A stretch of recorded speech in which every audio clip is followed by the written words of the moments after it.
At what point do you become stronger than your strongest excuse? Meaning, even when it's valid, you can use it, and it's probably wrong that it happened, but at what point do you become stronger than your strongest excuse? Because at a certain point, life is going to place everybody in a position to where you never know how strong you are until being strong is the only choice you have. In '08, I'm sure it's a lot of people that went bankrupt because that foundation wasn't intact. The adversity that hit them, they didn't even know how strong they were. They didn't even know what they possessed. What's the reason you've given yourself why you can't be successful and you can't be better? Let me tell you something I've learned. It's way easier to blame someone else than to get honest with yourself. What's the reason? What excuse have you bought into? What excuse have you believed that's not allowing you to live the life God's called you to live? I gotta have the courage to stop making excuses. I know a lot of our young people are overcoming disabilities, and I meet a lot of your children who struggle with ADHD, ADD, and are dyslexic. Let me tell you something.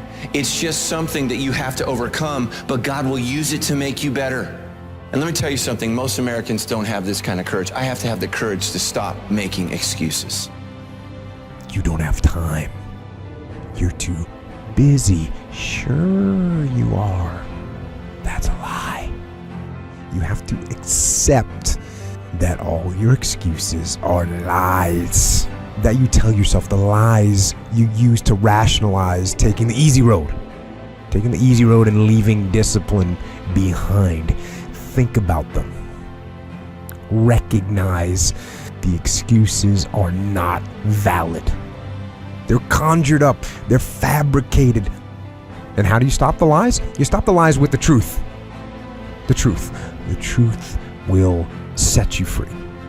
See, a lot of people never live their dreams. A lot of people never do the things they want to do. A lot of people stay on jobs where they're miserable. I read an article called, "Is Your Job Making You Sick?" Many of us choose an active living death. Many of us are walking dead. The first thing you got to do in order for change to take place in your life is you got to have a desire to change. The second thing that you got to do if you want change in your life, you got to stop making excuses. Because an excuse will stop change. Are you hiding behind your veil of excuses, noticing that you're still the same?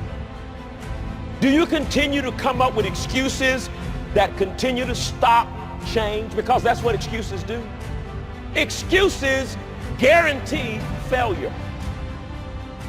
Why? Because excuses won't let you enter into change. An excuse is an enemy to change.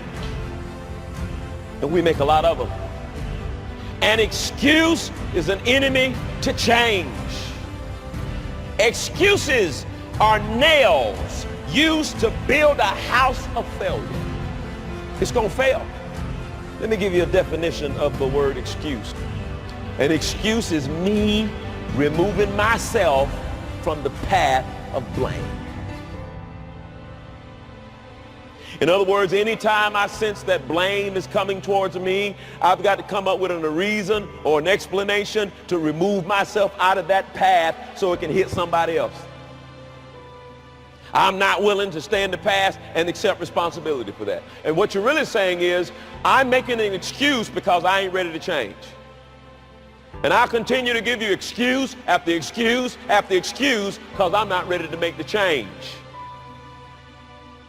Me moving myself out of the path of blame. And it's so easy to blame it on somebody else. To release the power to change, we must stop making excuses, or the power of change is stuck. It's stranded.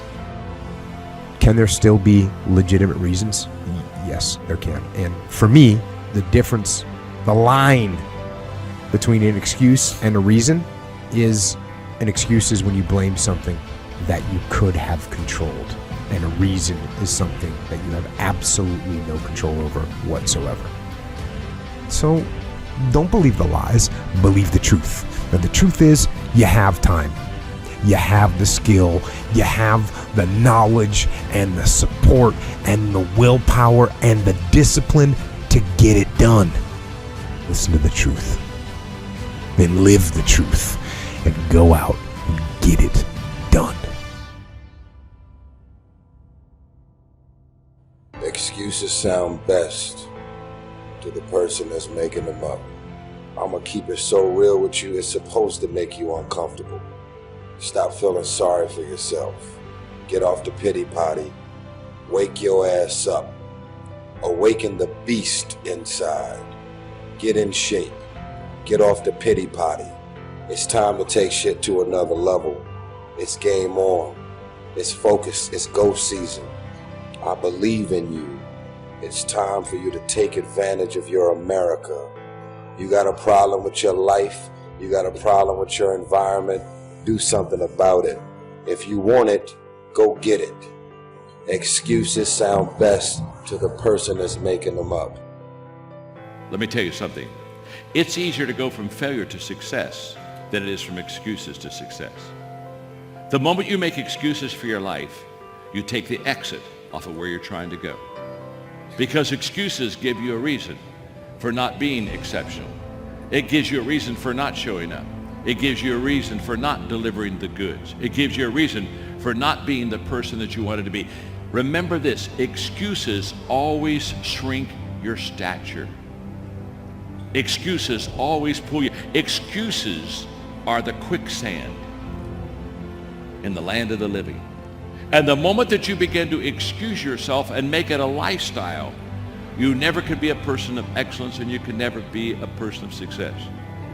People that have excelled at the top of their profession because they shelved excuses and said, I will not use it, but I will be a person that pursues excellence in my life. Today, get rid of excuses. It's like this, my friend. If ifs and buts were candies and nuts, we'd all have a Merry Christmas.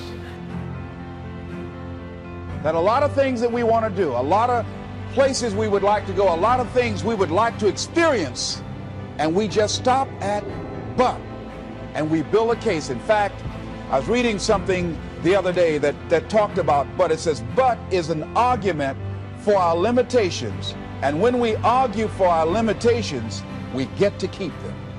Always something there to build a case on why you can't move on, why you can't grow to the next level, why you can't begin to manifest your greatness, why you can't begin to live life on your terms. Always something there to block you, to keep you where you are, and keep you from beginning to develop your true greatness.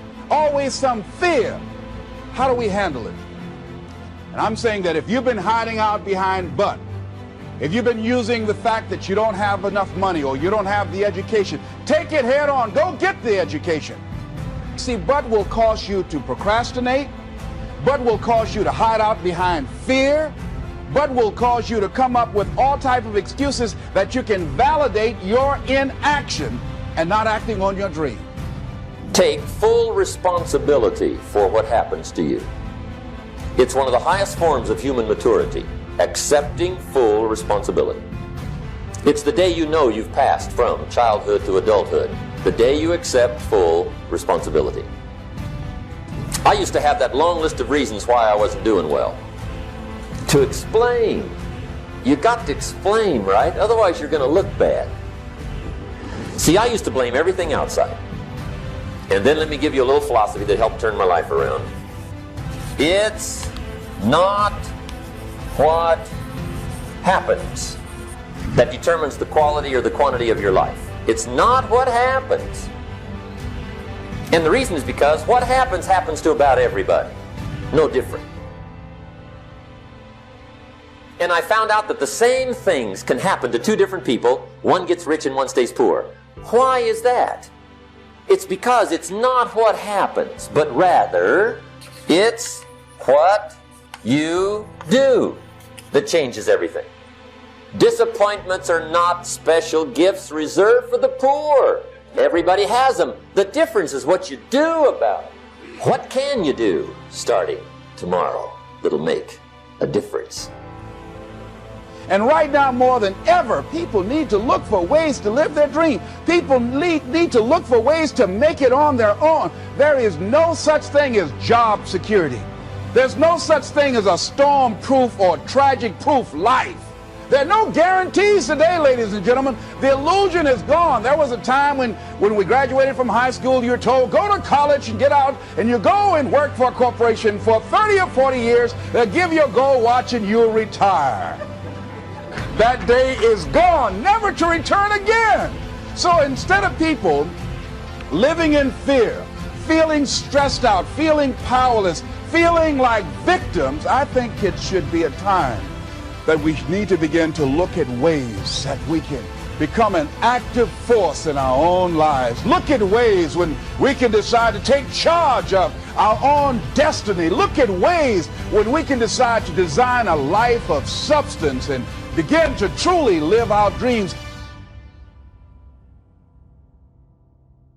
So if you want to do something, if you thought about something you want to do, take it head on. Decide that you're going to start looking at it, start doing research on it, start tackling it, start becoming involved in whatever and wherever it might lead you to begin to explore the possibilities in that particular thing that you're seeking, so that you can begin to learn all you can about it. Decide that you're going to face it, that whatever shortcomings you have, that you're going to strengthen yourself there. Whatever training that's required, that you're going to go get that training, that you're going to get started right now.